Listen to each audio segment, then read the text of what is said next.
Welcome to the webinar, Emission or Asset, Identifying Winning CO2 Utilization Pathways. My name is Chris Robinson. I'm a Senior Director here at Lux Research, and I'll be moderating today's session. And presenting today is my colleague Mukunda Kaushik, Senior Analyst here at Lux Research. Throughout the webinar, you can type any questions you have into the questions box on your screen. Time permitting, we'll answer all the questions that we can. If your question doesn't get answered, please don't hesitate to email it to questions@luxresearchinc.com, and we'll make sure to respond. And lastly, if at any point you experience technical difficulties like a frozen screen, simply refresh your browser and just check to make sure your internet connection is strong. And with that, we can jump into the presentation. So over to you, Mukunda. Thank you, Chris. And thanks everyone for joining us today. We'll start today's webinar by looking at the state of the global carbon economy and why it needs CO2 utilization in the first place. Then we'll look at some industry-specific CO2 utilization strategies and developments, and end with an outlook and recommendations for everyone in the audience today. To start, what you see here is the global flow of CO2 from the capture source to the end use based on planned projects. So this is not a forecast or a projection. This is capacity from real planned projects over the next 2 decades that real companies in the ground are planning to build or already building. So essentially, there will be about 750 megatons of CO2 in circulation over the next 2 decades. And this 750 megatons comes from 3 sources. 96 is about biogenic CO2. So that's bioenergy, ethanol production, and growing segments like biogas and waste to energy as well. The bulk of the CO2 actually comes from the industrial sector. So we're talking about 640 megatons. And this is probably what you think about when you hear carbon capture. The biggest contributors here are power generation, natural gas processing from oil and gas, refinery operations, as well as hard to abate sectors like cement.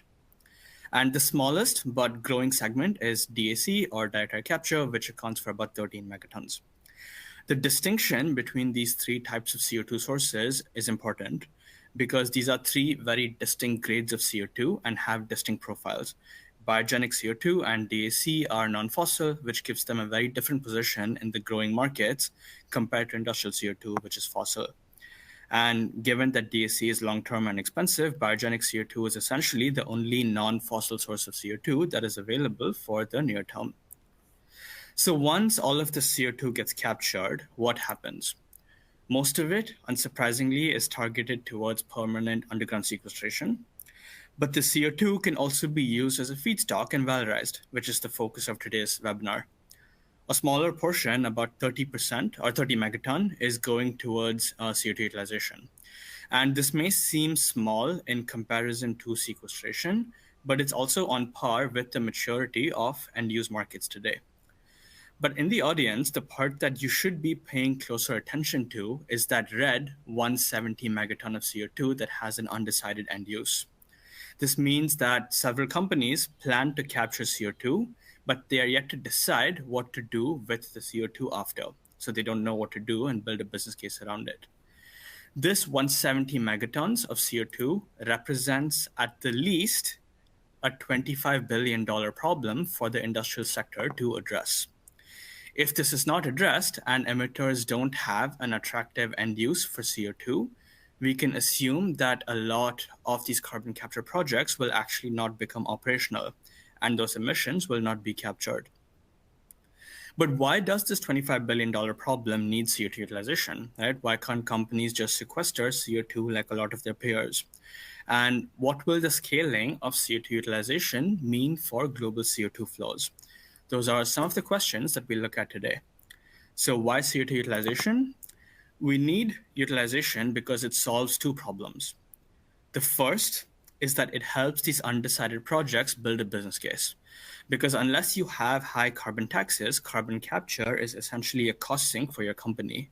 And sequestration does not change that, especially if you have to pay hub developers to store the CO2 for you. So CO2 utilization can help turn your current carbon capture cost sink into a revenue-generating platform.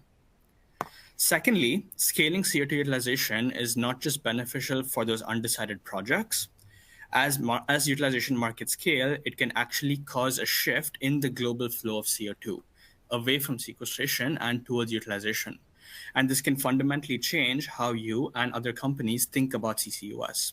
Right? So, for example, 80 megatons of biogenic CO2, which is currently planned for sequestration, is enough feedstock to sustain about 200 SAF facilities through Fischer-Tropsch, or about 500 e-methanol facilities, which is a significant amount.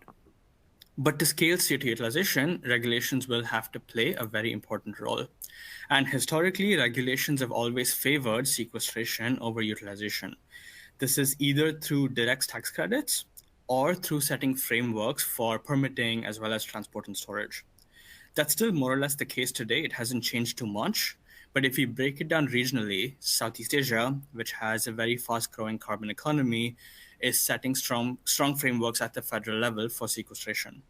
This is specifically because the region also braces itself for CO2 imports. So countries like Indonesia, for example, have allocated 30% of their domestic storage capacity for CO2 imports. So setting up these frameworks has to be a high priority and is very critical. Europe also has stronger targets and frameworks for sequestration, but there is a lot of utilization activity in the region. The only exception that you see here in terms of mandating utilization is the e-fuel sub-mandate. The US today is the only region where sequestration and utilization have parity in the eyes of regulators. So as of 2025, the 45Q tax credits provide the same credit and rebate for both sequestration and utilization. And this is a big milestone for the utilization industry because it's one of the first times that regulators have strongly recognized and rewarded utilization products beyond enhanced oil recovery. So you have CO2 that you've captured and you want to know what you can do with it. What you see on this slide here is your menu card, so to speak, right? So there's 6 broad markets. And what you see here are about 30 different specific end products that companies out there are targeting. So you have concrete, where CO2 can be secured in cement mixes, or it can be converted into supplementary cementitious material or aggregates, so calcium carbonate and so forth. We're also seeing early stage activity in biocement, where CO2 is a feedstock for biomass to produce a cement-like material as a metabolite.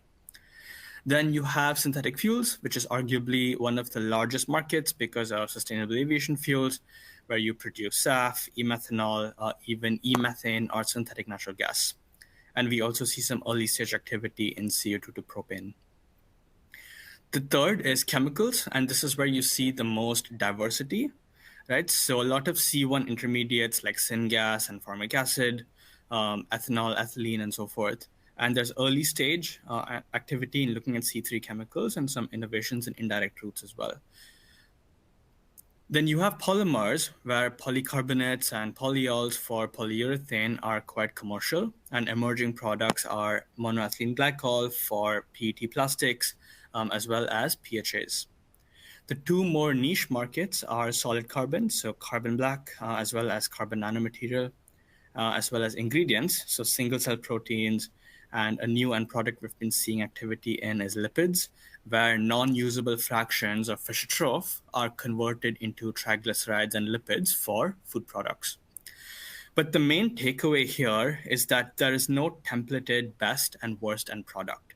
For everyone in the audience, there is definitely a best and a worst end product for you and your company.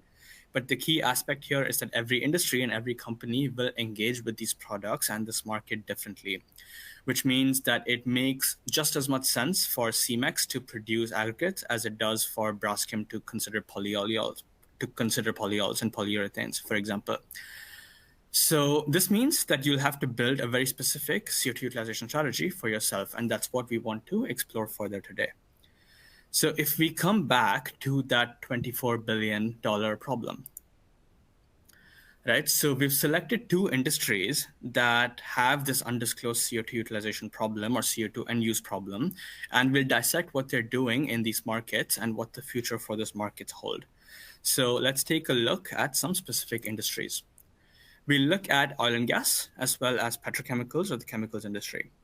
So for oil and gas, the main emissions that need to be considered are natural gas processing, but also power generation. We see majors like Chevron and ExxonMobil increasingly announcing plans to build new natural gas power plants, for data centers. And if that grows, the industry will have control to some extent on emissions from these sectors as well. For chemicals, we look at refinery emissions as well as projects in specific chemical manufacturing processes, so like ethylene oxide, ethane cracking, for example. So we'll start with oil and gas. There is about 72 megatons of undisclosed CO2 here, most of which comes from power and heat. Right, so with natural gas processing, what you see here is that a fair amount of it is actually going towards enhanced oil recovery. And that makes sense given how close it is to the industry's infrastructure, right? So we do expect that to continue or even increase and not necessarily be a feedstock for other CO2 utilization pathways. But the other part within the oil and gas industry that can't be ignored is that the oil and gas industry is and will be big players and propagators of sequestration, so permanent storage. So they will push to sequester CO2 from emitters. But they will push to sequester CO2 from other industrial emitters because that's a revenue source for them. But for their own CO2, it still makes sense to explore EOR and utilization. And of the 6 markets that we looked at, we mostly see the industry engaging within synthetic fuels. And they engage either directly or indirectly. For directly, oil and gas majors have their own technology platforms. So ExxonMobil, TotalEnergies have their own methanol to jet platforms, for example, where they can convert CO2 into methanol and then that methanol into eSAF. Right? But oil and gas companies can also have an indirect stake. By investing in more upstream parts of the value chain, they invest in companies developing carbon capture or water electrolysis, and these companies are part of broader e-fuel projects. Right, so for example, Chevron and Aramco were investors in Carbon Clean's 150 million Series C, and Carbon Clean provides its technology for two project developers like Liquid Wind, for example, for e-methanol. So this is a very active sector, and there's a lot of project development underway. Most of them are commercial scale projects that have been announced, but do carry a very high risk. Right, so 2025 to about 2028, 2029 is a very pivotal window for synthetic fuels because they need to go through final investment decision in this period. And we do expect a lot of challenges here, mainly because of the high cost of production, which makes e-fuels quite uncompetitive in the market today. Second, between the 3 end products that you see here, e-methanol, e-kerosene or jet fuel through Fischer-Tropsch, and e-methane, we expect to see more activity in e-methanol. And that's partly because of methanol's use in multiple industries, which helps spread out the risk in project developers finding offtake agreements. Methanol can be used directly as a marine fuel, but it can also be used to produce SAF, either through methanol to jet or even converted into olefins and other chemical products. Whereas with Fischer-Tropsch, you are more or less tied to the aviation sector for jet fuel. The 3 big methanol projects that you see here are European Energy, which has already produced its first batch of e-methanol, Liquid Wind, which did have some setbacks in Europe over the last year over the lack of offtake, but they have raised funding since and are continuing to develop projects. And the last is Perstorp's Project Air, looking at about 200 kilotons per year of e-methanol. For jet fuel through Fischer-Tropsch, you have more consortium activity like Arcadia, for example, setting up 80 kiloton per year facilities in Denmark as well as the US. And some smaller independent companies like Infinium have also started construction of projects like Project Roadrunner in the US, also using modified Fischer-Tropsch. We're expecting and do see more announcements within methanol to jet. So Honeywell, for example, recently announced a methanol to jet project in Iceland with Carbon Recycling International. We spoke about natural gas processing and power generation in the context of oil and gas here, but another key aspect to note is that biogenic CO2 will play a much bigger role here because fuels are not a permanent carbon sink. When that fuel is combusted, the CO2 is essentially re-released into the atmosphere. Right? So biogenic CO2 as a non-fossil source will have a big role to play. So what are some key signals and trends that you should be looking out for in this market to determine your next steps as well as the success of this market? We're seeing a lot more corporate consolidation. right? So projects developed by these consolidated corporates will have the highest chances of success. So we're talking about Sasol and Topsoe launching their joint venture Zafra, or even Honeywell acquiring Johnson Matthey's entire catalyst business, which does include its synthetic fuel portfolio. And the focus of this type of integration is essentially to address engineering challenges in the sector and increase production. So, for example, a facility that integrates Johnson Matthey's CO2 to methanol technology with Honeywell UOP's methanol to jet process can reportedly produce an additional 100,000 tons of SAF over its lifetime. And that essentially translates to about an additional $100 million in revenue compared to the unintegrated offering. Second, Fischer-Tropsch versus methanol to jet is really the center stage of this industry at the moment. And it's essentially a question of which pathway can valorize CO2 as a feedstock at a lower cost. And Lux's analysis shows that methanol to jet has the potential to be cheaper. So you should look to focus your efforts there or within producing e-methanol. And lastly, you should keep a much closer eye on upstream developments, so on the feedstock side of things. Any developments in obtaining a cheaper feedstock or a more abundant feedstock that can fit into an existing process can really go a long way. And this may sound really obvious as a takeaway, but it is also something that you can and should act on. Right? So for example, we saw this with alcohol to jet, which mainly uses ethanol. But since first generation ethanol is too carbon intensive and second generation ethanol is not available at scale, there was a need for a new feedstock for ethanol to jet. And that translated into growing momentum for methanol as an alternative. And that's why we see activity in methanol to jet. The other reason to keep a closer eye on feedstock is because the two non-fossil CO2 sources that we discussed in the beginning are both also being used to generate carbon credits. So for biogenic CO2 as well as DAC, there is this alternative business model that will incentivize their sequestration because the companies can sell carbon credits. So in the long term, this is really a bet on regulation to see what is accepted and what is not. But as a company, you need to make sure that you're not being blindsided by these upstream developments. So this is an example of a company that uses CO2 utilization, or an industry that uses CO2 utilization to stay within its general domain, right? The oil and gas industry understands the fuels industry really well. But many companies like yourselves look to CO2 utilization to move into new markets and adjacencies and increase their footprint in downstream markets. And CO2 utilization does give you an opportunity to do that. So with that in mind, let's switch to CO2 to polymers, but see how the oil and gas industries is using this platform to move downstream compared to its current value chain position. Within polymers, oil and gas companies engage in two ways: acquisition to enter new markets or licensing out their own internal technology development to companies who are already more active in these downstream segments. So last year, ADNOC put out a bid to acquire Covestro, who was a leader within CO2-based polymers. And this was part of ADNOC's strategy to become a top 5 global chemicals company.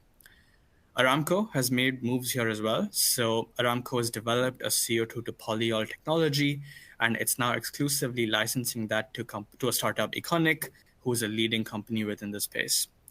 And the benefit with polymers is that it's quite mature, right? So companies like ADNOC can really hit the ground running.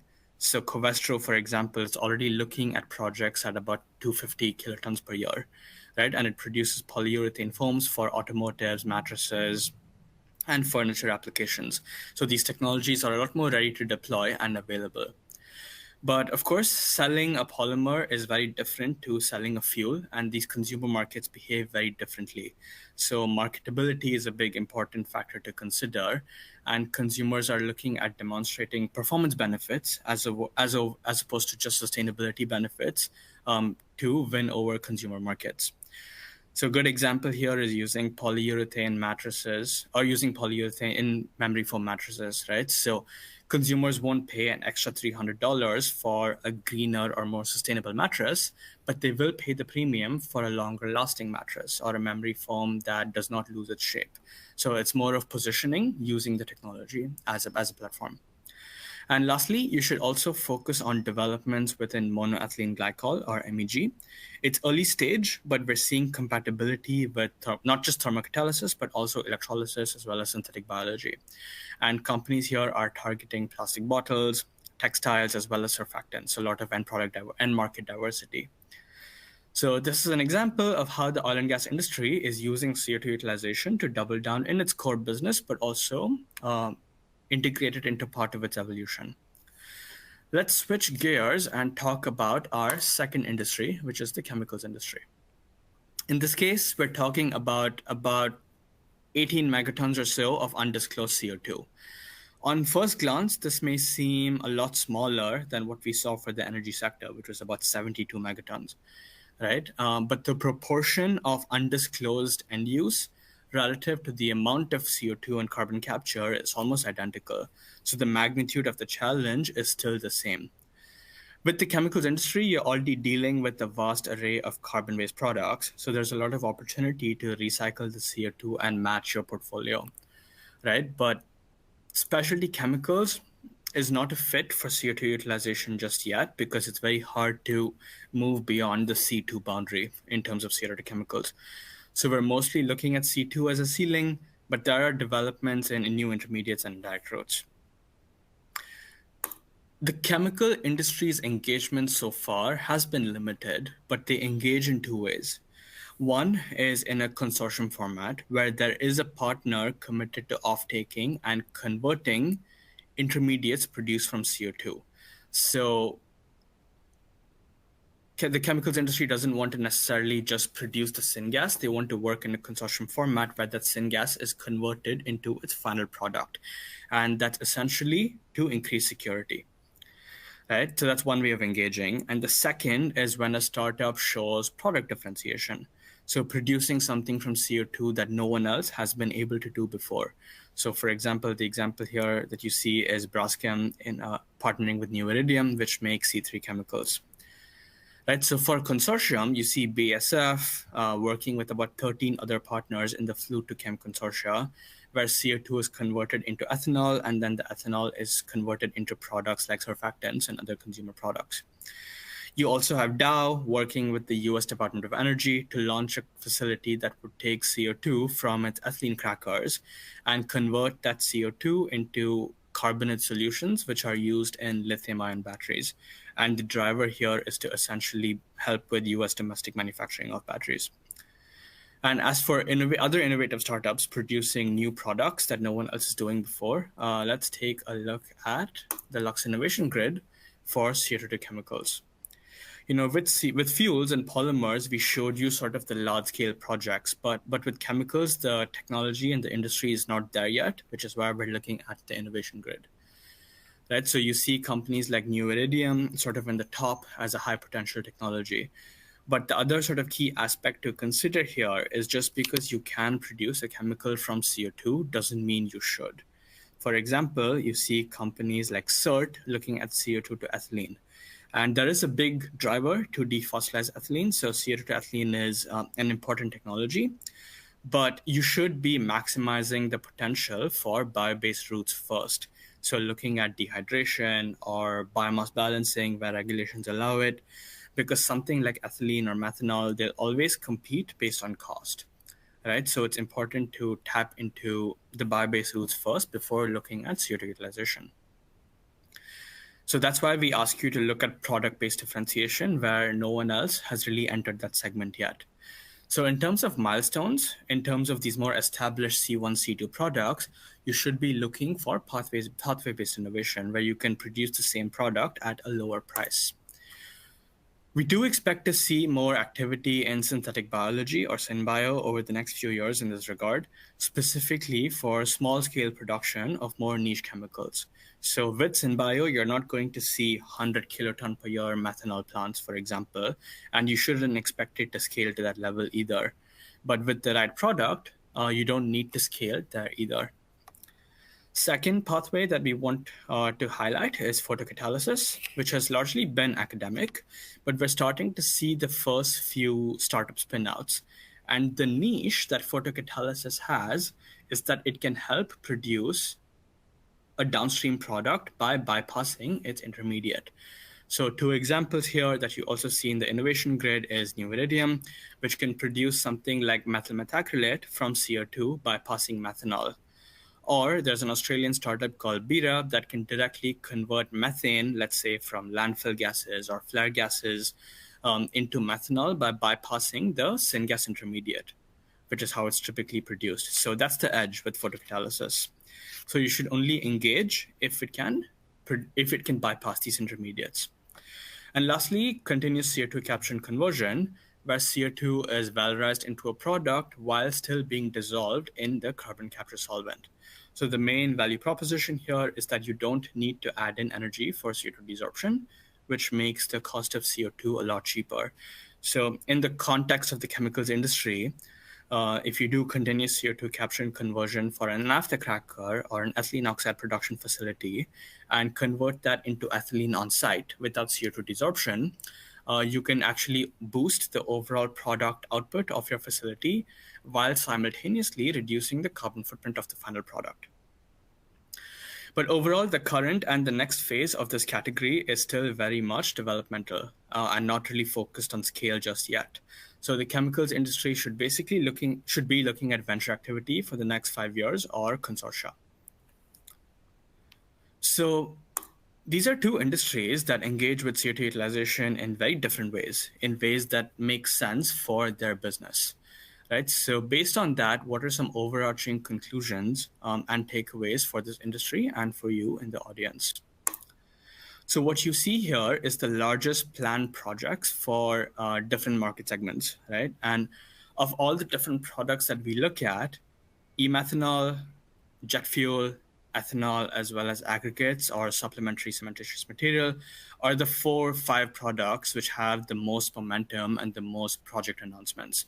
So these will be really strong offtake markets for carbon capture products. So you should expect to see companies with platform technologies like electrolysis or synthetic biology try to pivot into these 4 or 5 markets because they're quite established and they will have commercial projects. But you should only engage with early stage players if there's something about the technology that inherently makes it cheaper, right? So if new players try to replicate the incumbents, you should refrain from engaging. So these are project announcements with strong project developers and technology platforms, but what will it really take for CO2 utilization to be successful, and what are some of the main risk factors as these projects and products scale? The first is securing renewable energy, right? So the energy profile for each of these projects and products will be very different, but in large, the availability of renewable energy will create hubs within regions. And it'll dictate whether certain products are produced on site, domestically, or just imported, right? So, for example, do you produce methanol on site and then also convert that to jet fuel on site, or do you import your methanol and then convert it to jet fuel on site? Or everything happens offshore and you just import the SAF directly to your region. So it'll also determine what future carbon carriers are, for example. So formic acid, which can be produced cost competitively, could emerge as a carbon carrier. Secondly, it's important to align the scale of the amount of CO2 that you have, the pathway used, and the amount of product that you want to make. Right? So you have to have a minimum amount of CO2 if you want to tap into certain markets. But at the same time, you don't want to produce too much of that product to oversaturate the commodity market. Right? So typically, thermocatalysis is good for scale. CO2 electrolysis and synthetic biology or fermentation are better for modular, smaller scale products. So it's important to have that alignment. And lastly, finding initial offtake markets for CO2 utilization is really important. And this is one of the main reasons why a lot of recent projects have actually been getting canceled. Companies and project developers focus on the total addressable market of something like methanol, for example. But it's important to find initial markets. So the chemicals industry in this regard is a good example of what we would call a sleeping giant. Right, meaning there's a lot of demand for low carbon chemicals, but then they don't engage because of the cost, right? And this is really an embodiment of the green premium being a myth to some extent for the near term, at least. So project developers need to find initial offtake markets focus on cost reduction, and then gradually expand to the total addressable market. So with that in mind, what can you do and what should you do? First, if you have a carbon capture project in the works, thinking about utilization is not an option, more so if the project is in a region where storage is not available. So it's not an option, it really is something you need to be thinking about. Scaling CO2 utilization will secure the long-term viability of the investments that you make in your carbon capture projects today and in this decade. But in order to do that, you need to align the CO2 utilization menu card with your own business strategy and evolution. What are core products that make sense for your business today, where there's a natural fit? What are some first adjacency products and second adjacency products? And this is not just a product, but this capability can also look in terms of, onboarding microbiologists or electrochemists, depending on the pathway that you need. But the product overall has the biggest impact on your business. And lastly, companies need to have a closer eye on upstream feedstock and move upstream. Right? So this is not just for sourcing, but also because regulations begin upstream. It'll start by allowing and banning certain feedstock, which can impact whether CO2 utilization makes sense or not. It'll be hard for a lot of these first-of-a-kind projects to chase perfection, and there will be challenges.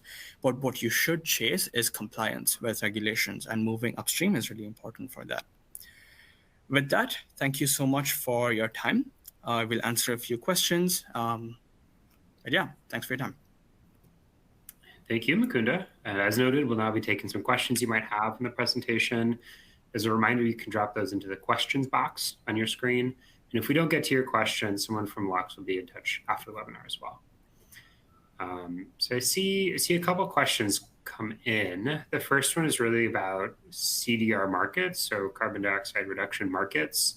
How does utilization kind of fit within kind of CDR markets and conversations around those? Yeah, that's a good question. And the first thing to note is that out of the different products that we saw, for the most part, it's really cement that qualifies and fits into the CDR market because it offers permanence. So if a product does not offer permanent CO2 storage, and we really are talking in the order of magnitude of at least 1,000 years or more, it does not really play into the CDR market. So synthetic fuels will not play into the CDR market. CO2 mineralization is a very strong contender for what we call a high quality carbon credit, meaning you can really measure and validate that the CO2 is being stored without the risk of CO2 release and measurement and regulations and so on and so forth. Those carbon credits are already being sold today from anywhere between $200 to $400 per ton, which is a lot cheaper than what you would expect compared to direct air capture today. And since cement is already at commercial scale, those costs can actually come down. The other important factor to consider is the feedstock, or the CO2 can directly be used to generate carbon credits. So if you're an airline, do you take CO2 from direct air capture, convert it into a fuel, and then burn that fuel? Or do you just invest in direct air capture startup and buy DAC credits? Because no matter how low the cost of conversion of that CO2 gets, it will always be cheaper to just buy the carbon credit than to produce ESAF, right? So that's, again, a big regulatory play.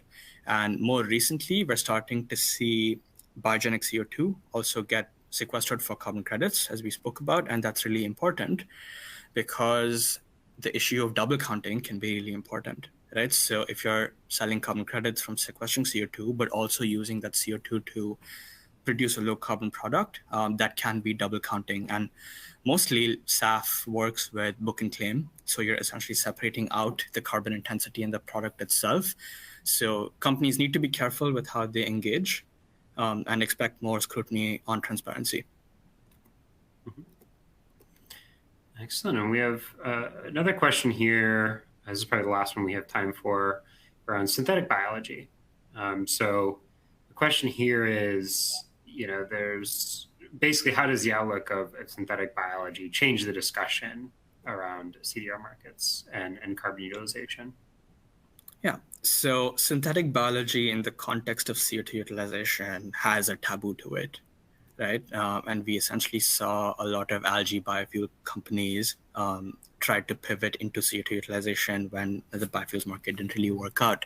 And a lot of them ended up going out of business or couldn't really scale. So typically, synthetic biology in the context of CCU has the stigma that it's not scalable, right? And that's partly because companies were also trying to produce products with synthetic biology that needed a lot of scale, right? So bioethylene, for example, you can never scale synthetic biology to produce ethylene in the same scale as a steam cracker today. And that should not be the expectation either. So with synthetic biology in the context of CCU, it's really important to target the right product. And I think companies and the industry is starting to figure that out, right? So producing products that don't need a very large scale, and also products that don't need to be the sole feedstock supplier, right? That can fit into a more distributed feedstock environment. So for example, if I can produce a bio-oil from CO2 that can feed into a half a SAF facility, for example, that half a facility can source some CO2-based bio-oil, but it can also source used cooking oil and other forms of low carbon bio oils. So you're not relying on synth bio or CCU necessarily to meet all the feedstock demand. So that's some ways in which synth bio companies are evolving. And we expect to see more product-based differentiation, because the main thing is that thermocatalysis, electrolysis cannot really get you past C2, because CO2 is a very, very stable molecule and it's going to be very energy intensive. So yeah, synthetic biology is one way to break that C2 barrier, and companies are starting to do that. So we're not saying it's going to scale and be successful and come without challenges, but you should be monitoring it for a lot of product-based differentiation. Excellent. Yeah, thank you very much for sharing, Mukunda. And that does conclude our webinar for today. The slide presentation and recording will be sent to all attendees via email shortly. After leaving the webinar, you'll be prompted to complete a short survey in today's presentation. We do appreciate any feedback you may have. It helps inform and improve future webinars. So with that, thank you for joining us and have a great day.